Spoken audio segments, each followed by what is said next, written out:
Welcome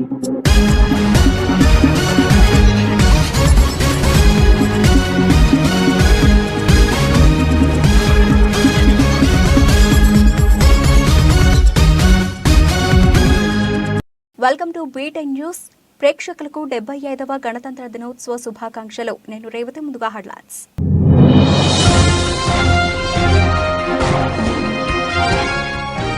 Venkaiah Naidu megastar చిరంజీవికి పద్మ విభూషణ్, పద్మ అవార్డులు ప్రకటించిన కేంద్రం.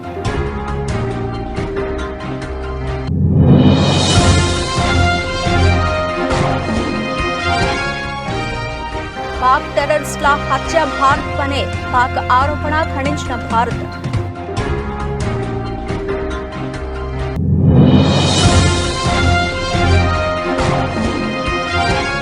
మహిళా శక్తిని చాటనున్న రిపబ్లిక్ డే. ఎర్రకోటలో అమరాన్నందిన గణతంత్ర దినోత్సవ వేడుకలు.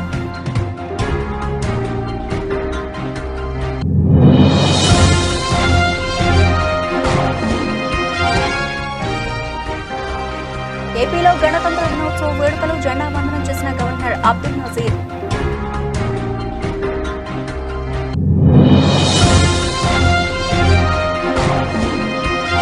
పబ్లిక్ గార్డెన్ లో రిపబ్లిక్ డే వేడుకలు. త్రివర్ణ పతాకాన్ని ఆవిష్కరించిన గవర్నర్ తమిళిసై.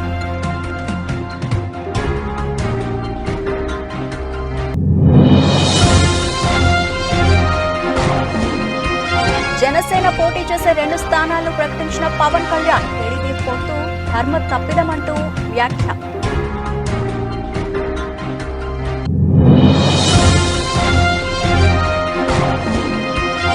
ఆసీస్ లో వణికిస్తున్న వెన్నిస్ పేసర్లు. 24 పరుగులకే 4 వికెట్లు.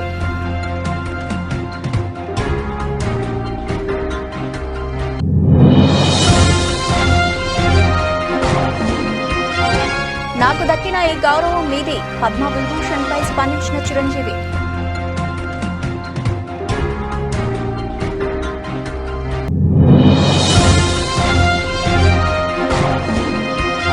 మార్కెట్లను ముంచిన ఎఫ్పిఐలు. 71,000కు దిగువకు సెన్సెక్స్.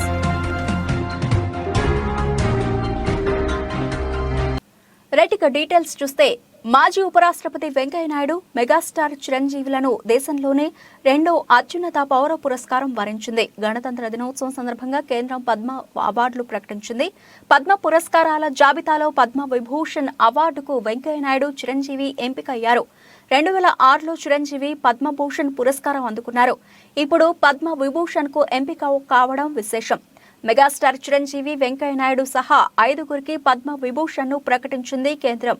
కళారంగంలో విశిష్ట సేవలు అందించినందుకు గాను కొణిదెల చిరంజీవి ఆంధ్రప్రదేశ్, వైజయంతిమాల తమిళనాడు, పద్మ సుబ్రహ్మణ్యం తమిళనాడు, ప్రజా వ్యవహారాల్లో వెంకయ్య నాయుడు ఆంధ్రప్రదేశ్, సామాజిక సేవకు గాను బీహార్కు చెందిన బిందేశ్వర పాఠక్ మరణానంతరాన్ని 2వ అత్యుత్తమ పురస్కారం వరించింది. ఇక గణతంత్ర దినోత్సవాన్ని పురస్కరించుకుని 2024 ఏడాదికి దేశంలో 2వ అత్యున్నత పౌర పురస్కారాలైన పద్మ అవార్డులు ప్రకటించింది కేంద్రం.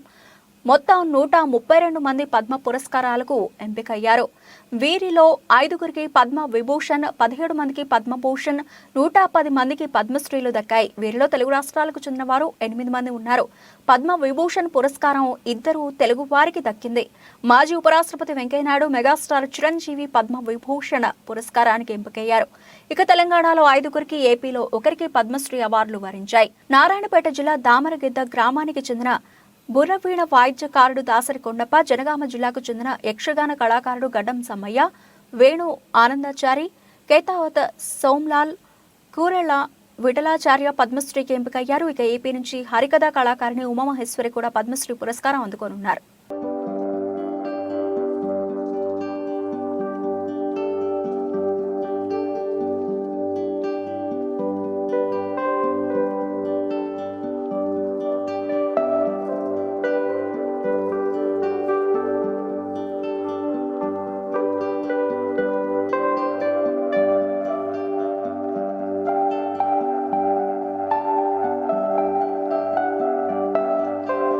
ఇటీవల పాక్లో కొందరు గుర్తు తెలియని వ్యక్తుల చేతిలో హతమైన టెర్రరిస్టుల హత్యలకు భారతే కారణమంటూ పాకిస్తాన్ తీవ్ర ఆరోపణలు చేసింది. కరడుగట్టిన ఉగ్రవాద సంస్థలకు చెందిన 2 పాక్ టెర్రరిస్టుల హత్యలతో భారత్కు చెందిన ఏజెంట్ల పాత్ర ఉందని నిరూపించే విశ్వసనీయమైన సాక్ష్యం తమ వద్ద ఉందని గురువారం ఆరోపించింది. భారత్ తమ భూభాగంలో కుట్రలతో ఈ హత్యలకు పాల్పడిందని పాకిస్తాన్ విదేశాంగ కార్యదర్శి మహమ్మద్ సైరస్ సజ్జద్ ఖాజీ ఆరోపించారు. భారత ఏజెంట్ల ఈ విషయంలో సాంకేతికతను, సురక్షిత మార్గాలను వినియోగించారని ఆయన అన్నారు. వారు కొందరు ఉగ్రవాదులు, నేరస్తులు, ఏమాత్రం అనుమానం కలగని పౌరులను ఈ పనికి నియమించి ఈ హత్యలకు పాల్పడ్డారని ఆరోపించారు. మరోవైపు టెర్రరిస్టుల హత్యలపై పాకిస్తాన్ చేసిన ఆరోపణలను భారత్ తీవ్రంగా ఖండించింది.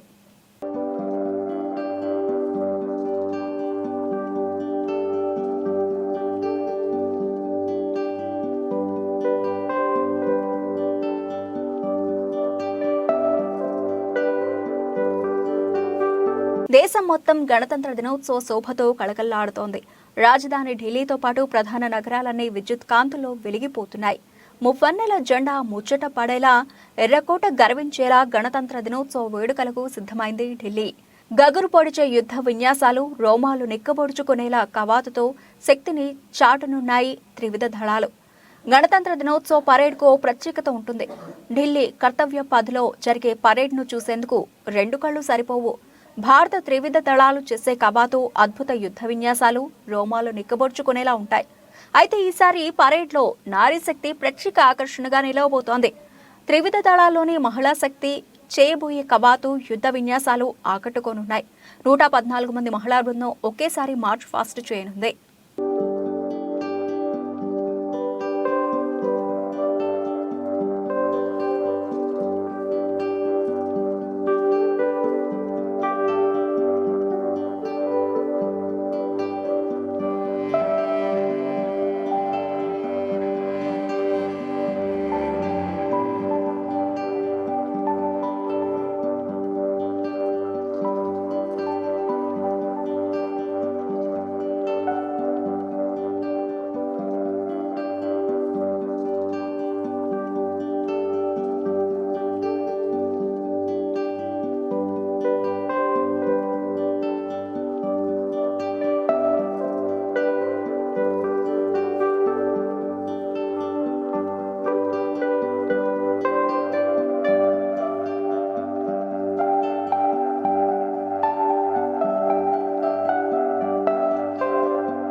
విజయవాడ ఇందిరాగాంధీ మున్సిపల్ స్టేడియంలో ఏపీ ప్రభుత్వం గణతంత్ర దినోత్సవం నిర్వహిస్తోంది. గణతంత్ర దినోత్సవ వేడుకల్లో గవర్నర్ అబ్దుల్ నజీర్ జెండా వందనం చేశారు. ముఖ్యమంత్రి జగన్ కూడా ఈ వేడుకల్లో పాల్గొంటారు.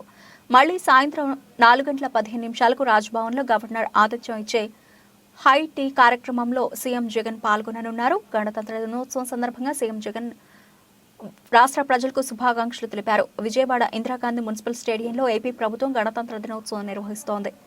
గణతంత్ర దినోత్సవ వేడుకల్లో గవర్నర్ అబ్దుల్ నజీర్ జెండా వందనం చేశారు. ఇక ముఖ్యమంత్రి జగన్ కూడా ఈ వేడుకల్లో పాల్గొంటారు. మళ్లీ సాయంత్రం 4:15 రాజ్భవన్లో గవర్నర్ ఆతిథ్యం ఇచ్చే హై టీ కార్యక్రమంలో జగన్ పాల్గొననున్నారు. గణతంత్ర దినోత్సవం సందర్భంగా సీఎం వైఎస్ జగన్ రాష్ట్ర ప్రజలకు శుభాకాంక్షలు తెలిపారు. ఈ గణతంత్ర దినోత్సవం నాడు మన రాజ్యాంగ కార్యకర్తలను స్మరించుకుందామన్నారు. అలాగే రాజ్యాంగకర్తల బాటలో నడిచి దేశ అభ్యున్నతికి కృషి చేద్దామన్నారు జగన్.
హైదరాబాద్లోని పబ్లిక్ గార్డెన్స్ లో తెలంగాణ ప్రభుత్వం గణతంత్ర వేడుకలను ఘనంగా నిర్వహిస్తోంది.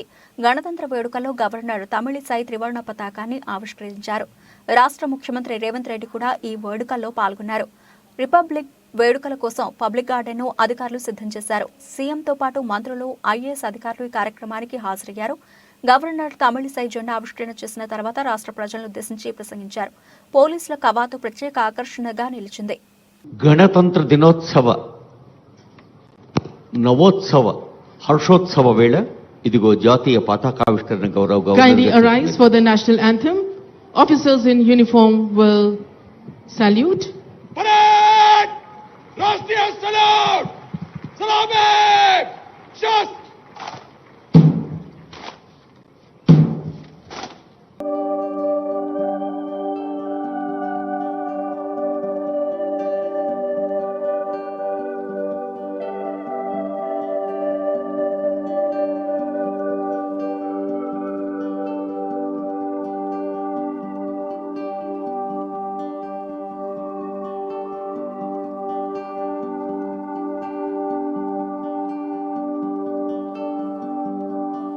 గణతంత్ర దినోత్సవం సందర్భంగా మంగళగిరి జనసేన కార్యాలయంలో జరిగిన వేడుకలో జనసేన అధినేత పవన్ కళ్యాణ్ పాల్గొని జాతీయ జెండాను ఆవిష్కరించారు.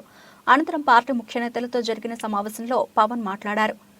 టీడీపీ జనసేన పొత్తు విషయంపై కీలక వ్యాఖ్యలు చేశారు. టీడీపీ అభ్యర్థులను ప్రకటించడంపై పవన్ స్పందించారు. పొత్తు ధర్మ ప్రకారం టీడీపీ సీట్లు అనౌన్స్ చేయకూడదు చేశారు. అందుకు జనసేన నేతలకు నేను క్షమాపణలు చెబుతున్నా అంటూ పవన్ వ్యాఖ్యానించారు. చంద్రబాబుకు ఒత్తిడి ఉన్నట్లే నాకు ఒత్తిడి ఉంది. టీడీపీ 2 స్థానాల్లో అభ్యర్థులను ప్రకటించింది కాబట్టి ప్రత్యేక పరిస్థితుల్లోనే నేను జనసేన పోటీ చేయబోయే 2 నియోజకవర్గాలను అనౌన్స్ చేస్తున్నానని పవన్ అన్నారు. రాజోలు రాజానగరంలో జనసేన పోటీ చేస్తుందని, రాజానగరం రేసులో బతుల బలరామకృష్ణ, రాజోలు రేసులో మొందు రాజేశ్వరరావు, వరప్రసాద్, డిఎంఆర్ శేఖర్ ఉన్నారని పవన్ కళ్యాణ్ ప్రకటించారు. లోకేష్ సీఎం పదవి గురించి మాట్లాడినా నేను పట్టించుకోలేదు, రాష్ట్ర ప్రయోజనాలను దృష్టిలో పెట్టుకుని నేను మౌనంగా ఉంటున్నా అంటూ పవన్ కళ్యాణ్ అన్నారు. పొత్తుకు ఇబ్బందులు కలిగేలా కొందరు వ్యాఖ్యలు చేస్తున్నారు. పొత్తుతో ఎన్నికలకు వెళుతున్నా కొన్నిసార్లు ఆటుపోట్లు తప్పవు. పొత్తులో భాగంగా అన్ని ఎన్నికల్లోనూ మనం 3వ వంతు సీట్లు తీసుకుంటున్నామని పవన్ చెప్పారు. అసెంబ్లీ ఎన్నికలతోనే నేను ఆగిపోవడం లేదు, భవిష్యత్తులో కూడా టీడీపీతో పొత్తు కొనసాగుతుందని పవన్ స్పష్టం చేశారు. ఎన్ని స్థానాలు తీసుకోవాలో నాకు తెలుసు, ఏమీ తెలియకుండా నేను రాజకీయాలకు వచ్చానని అనుకుంటున్నారా అంటూ జన సైనికులను పవన్ ప్రశ్నించారు. 2019 ఎన్నికల్లో 150 స్థానాల్లో పోటీ చేసిన వాళ్ళం. గత ఎన్నికల్లో 18 లక్షల ఓట్లు సంపాదించాం. మనం ఒంటరిగా పోటీ చేస్తే సీట్లు సాధిస్తాం, కానీ ప్రభుత్వాన్ని ఏర్పాటు చేయలేమని పవన్ అన్నారు. జగన్ ప్రభుత్వం 2024లో మళ్లీ అధికారంలోకి రాకూడదు. టీడీపీతో పాటు జగన్ మనల్ని కూడా వదలడం లేదు. సొంత చెల్లిని వదలని వ్యక్తి మనల్ని వదులుతాడా? వైఎస్ జగన్ కు ఊరంతా శత్రువులే ఉన్నారు. వైసీపీ నేతలకు కష్టం వస్తే నా దగ్గరకు రావాలంటూ అన్నారు. వారు 2 సీట్లు అనౌన్స్ చేశారు కాబట్టి ప్రత్యేక పరిస్థితుల్లో, నేను కూడా ప్రత్యేక పరిస్థితుల్లో ఈ రోజున రిపబ్లిక్ డే రోజున నేను కూడా ప్రత్యేక పరిస్థితుల్లో వాళ్ళు 2 సీట్లు అనౌన్స్ చేశారు కాబట్టి నేను కూడా 2 సీట్లు అనౌన్స్ చేస్తున్నాను ఈ రోజున. అది పరిస్థితులు అలాంటివి. సో నాకు కూడా ఒత్తిడి ఉంటుంది, పాపం చంద్రబాబు గారికి కూడా ఒత్తిడి ఉంటుంది, నాకు కూడా ఒత్తిడి ఉంటుంది. కాబట్టి ఆ ఒత్తిడిని నేను కూడా తట్టుకోవడానికి రిపబ్లిక్ డే రోజున నాకు ఆర్ అక్షరం బాగుందనిపించింది. రిపబ్లిక్ డే RRR లాగా రిపబ్లిక్ డే రోజున రాజోలు రాజానగరం సీట్లు నేను అనౌన్స్ చేస్తాను. సో ఈ రిపబ్లిక్ డే రోజున అందరం బాగుండాలి, అద్భుతాలు జరగాలి మనస్ఫూర్తిగా కోరుకుంటూ, రాష్ట్ర ప్రజలకి బంగారు భవిష్యత్తు జనసేన తెలుగుదేశం ప్రభుత్వం ఇస్తాయని మనస్ఫూర్తిగా కోరుకుంటూ, ఈ పర్యాయం నన్ను నమ్మండి, వ్యూహం నాకు వదిలేయండి. ఏ వ్యూహం వేసినా నన్ను సంపూర్ణంగా నమ్మండి. నేను విహంగ వీక్షణం చేస్తాను, మీరు నన్ను నమ్మండి. నాకు దశాబ్దం అడగట్లా, ఈ ఎన్నికలు దాటనివ్వండి, 5 సంవత్సరాలు టైం ఇవ్వండి. నాకు మీ గౌరవానికి ఏ మాత్రం భంగం వాటిల్లకుండా మన నాయకులకి ప్రతి ఒక్కరికి గుర్తించే బాధ్యత నేను సంపూర్ణంగా తీసుకుంటాం. ఈసారి కలిసి పనిచేద్దాం. ఎప్పుడు విడిపోయి మనం పలచన పడిపోయాం. ఈసారి కలిసి ఉందాం, చిక్కగా ఉందాం. ఎవరో నాకు కితాబిస్తే నా విలువ ఎక్కువ కాదని, కితాబు ఇవ్వకపోతే నా విలువ తక్కువ కాదని పిసిసి చీఫ్ వైఎస్ షర్మిలారెడ్డి అన్నారు. ఈ సందర్భంగా ఆమె మాట్లాడుతూ, నేను వైఎస్ఆర్ రక్తం, రాజశేఖర రెడ్డి వైఎస్ రాజశేఖర రెడ్డి అయినప్పుడు ఆయన బిడ్డ వైఎస్ షర్మిలారెడ్డి కాకుండా ఎలా పోతుంది? మనవడు రాజారెడ్డికి ఆ పేరు పెట్టింది వైఎస్ఆర్. నిజం ఎప్పుడూ నిలకడగా నిలుస్తుంది. వైఎస్ఆర్ ఆశయాల కోసమే నేను కాంగ్రెస్ లో చేరాను. నా దగ్గరి మనుషులు కూడా ఎన్నెన్నో మాట్లాడుతున్నారని ఆరోపించారు. ఎవరో నాకు కితాబిస్తే నా విలువ ఎక్కువ కాదు, ఎవరో నాకు కితాబు ఇవ్వకపోతే నా విలువ తక్కువ కాదు. నేను రాజశేఖర రెడ్డి రక్తం, రాజశేఖర రెడ్డి గారు వైఎస్ రాజశేఖర రెడ్డి గారు అయినప్పుడు ఆయన బిడ్డ వైఎస్ షర్మిలారెడ్డి కాకుండా ఎలా పోతుంది? ఆయన మనవడు రాజశేఖర రెడ్డి గారు మరీ ముఖ్యంగా కోరుకొని మా నాన్న పేరు పెట్టుకుంటాను అని వైఎస్ రాజారెడ్డి అని పేరు పెడితే ఆ మనవడికి ఆ పేరు కాకుండా ఎలా పోతుంది? ఎవరు ఎన్నైనా మాట్లాడచ్చు వాళ్ళ స్వార్థం కోసం, కానీ నిజం ఎప్పటికీ నిలకడగానే నిలుస్తుంది. నేను రాజశేఖర రెడ్డి గారి రక్తాన్ని, ఆయన ఆశయాలను కాపాడటం కోసమే ఈరోజు కాంగ్రెస్ పార్టీలో ఇంత గట్టిగా ఆంధ్ర రాష్ట్రానికి వచ్చి పోరాటం చేస్తున్నాం. మీరు ఎన్నైనా మాట్లాడొచ్చు. ఈరోజు పొద్దున చాలా దగ్గరి మనుషులు కూడా చాలా విచిత్రమైన, చాలా బాధ కలిగించే కామెంట్స్ చేశారు. కొండా రాఘవరెడ్డి అన్న నాకు కానీ నా కుటుంబానికి కానీ దగ్గర అనుకున్నాం, కానీ ఈరోజు ఆయన కూడా నా మీద నేను పాదయాత్ర ఎందుకు చేశాను అన్న దాని మీద ఆయన ఏదో అక్కడ ఉన్న ఈ 56 నెలల్లో చేసిన అభివృద్ధి గురించి సీఎం వైఎస్ జగన్ మాట్లాడితే దాన్ని ఎల్లో మీడియా వక్రీకరించిందని వైఎస్ఆర్సీపీ రాష్ట్ర ప్రధాన కార్యదర్శి సజ్జల రామకృష్ణారెడ్డి తెలియజేశారు. జగన్మోహన్ రెడ్డి గారి విలక్షణమైన వ్యక్తిత్వం. ఆయన రాజకీయాల్లో రాజకీయ నాయకుడిగా, పార్టీ అధ్యక్షుడిగా ఏదైనా సరే ఆయన ఏది తన హక్కు అనుకోడు. చంద్రబాబు అనుకుంటాడు, ఎందుకంటే తను ఇప్పుడు బాధ్యతతో అధికారం లెక్క రాల. అందుకే చంద్రబాబు నాయుడు వస్తే ఈ రోజు వస్తే 2075లో ఏం చేస్తానో చెప్తాడు. తను ఉండేదే ఎంతకాలం ఉంటాడో ఫిజికల్గా అది లెక్క పక్కకు తీస్తే 50, 75 పెంచుకుంటూ పోతాడు. కానీ మన దేశంలో ఉన్న దీని ప్రకారం, మన రాజ్యాంగం ప్రకారం, మన ఎన్నికల వ్యవస్థలో 5 ఏళ్లకే ప్రజలు ఇచ్చింది అధికారం. ఆ స్పృహ పూర్తిగా జగన్మోహన్ రెడ్డి గారికి ఉంది కాబట్టి ఆ రోజైనా ఎన్నికలు 19 ఎన్నికలకు ముందైనా ఇప్పుడైనా ప్రజలే మొత్తం నిర్ణేతలు, ఓటర్ మొత్తం నిర్ణయిస్తారు. మనకున్న కాల పరిమితి 5 ఏళ్లు. 5 ఏళ్ల తర్వాత ఫ్రెష్గా వెళ్ళాలి, మళ్ళీ బ్లెస్సింగ్స్ కోరాలి. ఆ కోరేటప్పుడు మనం ఏమేం చేశామో చెప్పుకోగలగాలి. 19కి ముందు హోప్ క్రియేట్ చేశారు, ఇప్పుడు ఆ హోప్ను రియలైజ్ చేశారు కాబట్టి ఇవి చెప్పుకొని వెళ్తామంటూ ఆ కాంటెక్స్ట్లో క్వశ్చన్ మీరు గమనించారు. ఏమడిగాడు ఆయన? అడిగినవి రాజ్దీప్ సర్దేశాయ్ ఏమడిగాడు? వస్తుంటే ఒక పాప వచ్చి ఈ ట్యాబ్ మీరే ఇచ్చారు. కాంగ్రెస్ పార్టీలో టికెట్లు ఆశిస్తున్న ఏఐసీసీ ప్రధాన కార్యదర్శి మాణిక్ ఠాకూర్ కి చెంచి మధుబాబు గంగాధర నెల్లూరు నియోజకవర్గానికి ఎమ్మెల్యే సీట్ ఆశిస్తూ విజయవాడలోని కాంగ్రెస్ పార్టీ కార్యాలయంలో అప్లికేషన్ అందజేశారు. కాగా గతంలో మధుబాబు 2014-2019 సంవత్సరంలో జరిగిన ఎన్నికల్లో కాంగ్రెస్ పార్టీ వారు గంగాధర నెల్లూరు నియోజకవర్గం కాకుండా పక్క నియోజకవర్గమైన పూతలపట్టు సీటు ఇవ్వడం వల్ల సున్నితంగా తిరస్కరించారు.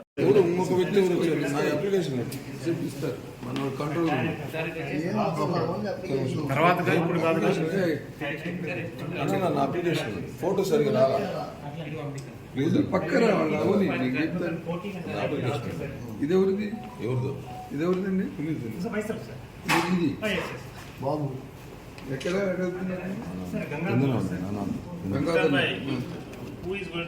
ఆస్ట్రేలియాతో గబ్బా వేదికగా జరుగుతున్న రెండో టెస్టులో బ్యాటింగ్ తో పాటు బౌలింగ్ లోనూ వెస్టిండీస్ అదరగొడుతోంది. గురువారమే మొదలైన ఈ డే అండ్ నైట్ టెస్టులో మొదట బ్యాటింగ్ చేసిన వెస్టిండీస్ కెవెన్ హార్జ్, జోష్వా డిసిల్వాతో పాటు కెవెన్ సింక్లెయిర్, అల్జారీ జోసెఫ్లు రాణించడంతో తొలి ఇన్నింగ్స్లో 108 ఓవర్లలో 311 పరుగులకు ఆలౌట్ అయింది. అనంతరం విండీస్ బౌలర్లు ఆసీస్ బ్యాటర్లను వణికిస్తున్నారు. రెండో రోజు టీ విరామానికి ఆసీస్ 5 ఓవర్లలో 24 పరుగులు చేసి ఏకంగా 4 వికెట్లు కోల్పోయింది. విండీస్ ను ఆలౌట్ చేసిన ఆసీస్ కు తొలి ఇన్నింగ్స్ లో బ్యాటింగ్ కు వచ్చి రాగానే భారీ షాక్లు తాకాయి. కీమర్ రోజ్ నిప్పులు చెరుగుతున్నాడు. ఓపెనర్ స్టీవ్ స్మిత్, మార్నస్ లబుచెన్, అలాగే కామరూనా గ్రీన్, ట్రావిస్ హెడ్లు అలా వచ్చి ఇలా వెళ్లారు. 3 ఓవర్ల వ్యవధిలోనే ఆ జట్టు 4 వికెట్లు కోల్పోవడం గమనార్హం.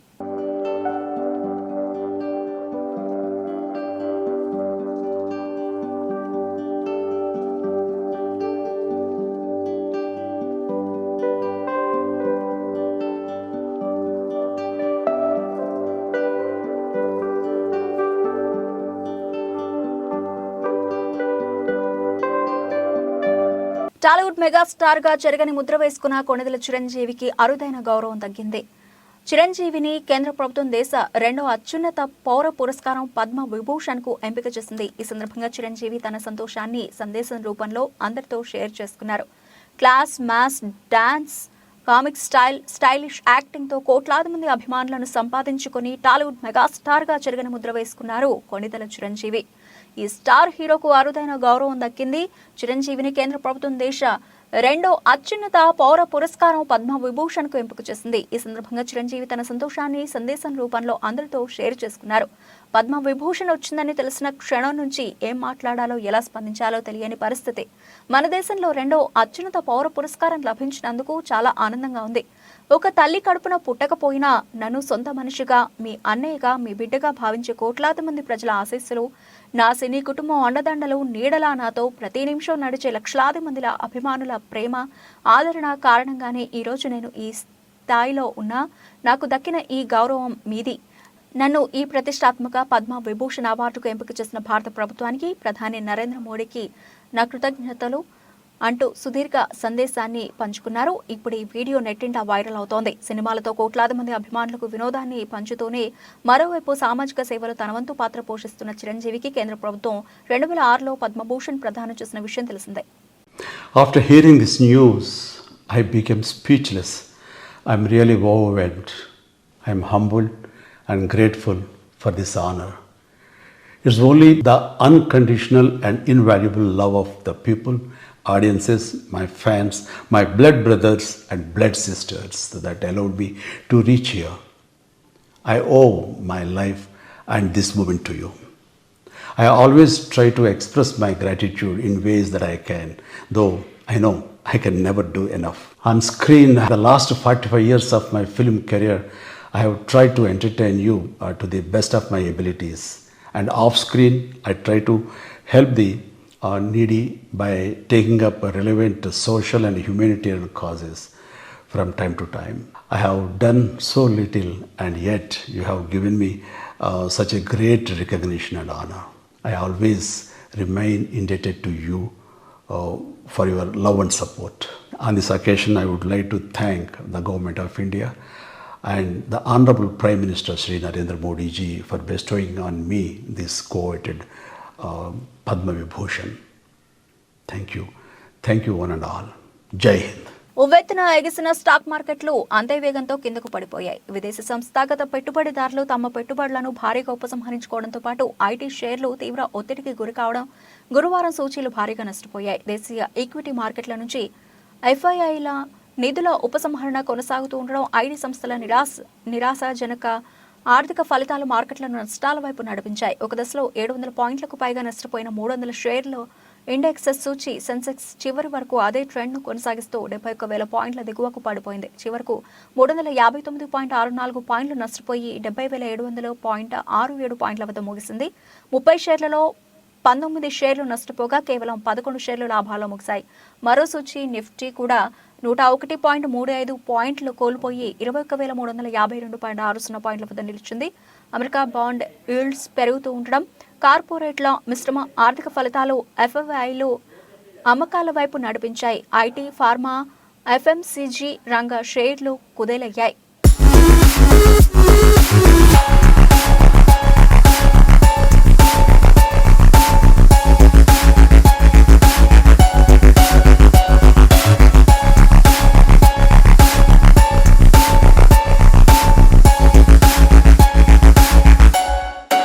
బులెటిన్ ముగించే ముందు హెడ్లైన్స్ మరోసారి.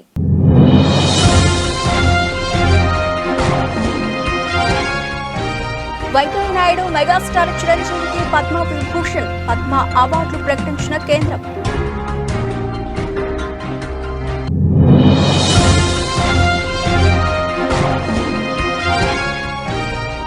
పాక్ టెర్రరిస్టుల హత్య భారత్ పనే పాక్ ఆరోపణ ఖండించిన భారత్.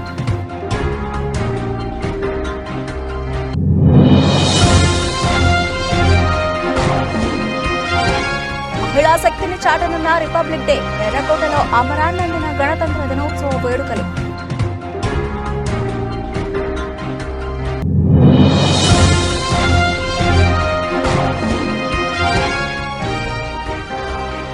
ఏపీలో గణతంత్ర దినోత్సవ వేడుకలు, జెండా వందనం చేసిన గవర్నర్ అబ్దుల్ నజీర్.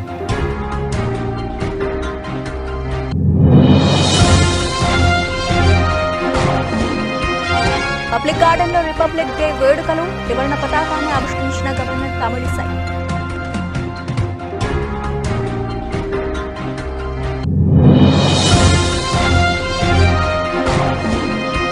జనసేన పోటీ చేసే 2 స్థానాలను ప్రకటించిన పవన్ కళ్యాణ్. టీడీపీ పొత్తు ధర్మ తప్పిదమంటూ వ్యాఖ్య.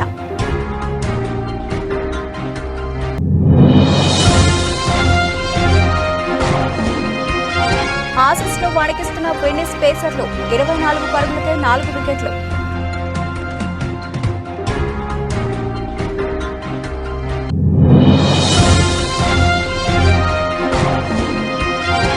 నాకు దక్కిన ఈ గౌరవం మీది, పద్మ విభూషణ్ పై స్పందించిన చిరంజీవి.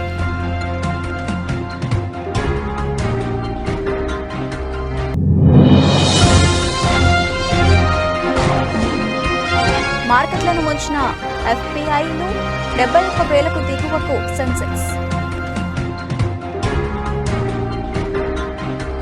ఇవి ఇప్పటివరకు నిలిచిన అప్డేట్స్. మరిన్ని అప్డేట్స్ తో మళ్ళీ కలుద్దాం. అంతవరకు సెలవు. నమస్తే.